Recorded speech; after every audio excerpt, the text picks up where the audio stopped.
學日2026，大家準備好上堂啦！ Hello， 開學啦！我哋係 Distraction Girls 都要返學啦。通常學校喺呢個時間都會整理一下報廢文件同埋硬碟，為新嘅學期騰出大學嘅空間。等我哋講下報廢文件同硬碟嘅銷毀有咩要注意啦。學校交俾我哋嘅報廢硬碟入邊有好多學校嘅機密資料，雲鏈師環保會上門回收，並會安排物理破碎，將硬碟壓到變成碎粒。學校要保密嘅資料實在太多，例如營運嘅財務報表、學生同家長嘅私人資料。Winnie環保會免費提供專用密封袋同索帶。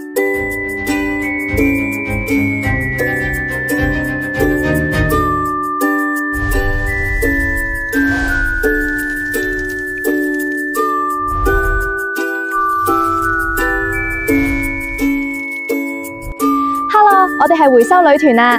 放完暑假啦，我哋都返嚟要預備開學。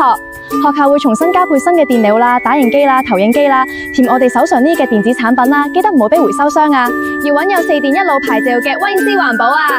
學校所有嘅報廢電腦主機、貼合其他嘅電子產品，都會交俾啲威尼斯環保，一齊為綠色校園努力。4電1腦，區區免費上門回收，為咗綠色校園努力。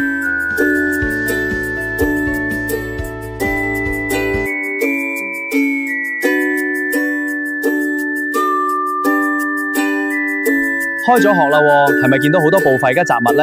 學校唔需要煩惱地方唔夠用，又要煩去揾自己嘅職員去搬，打電話揾我哋嚟搬走啦。喂！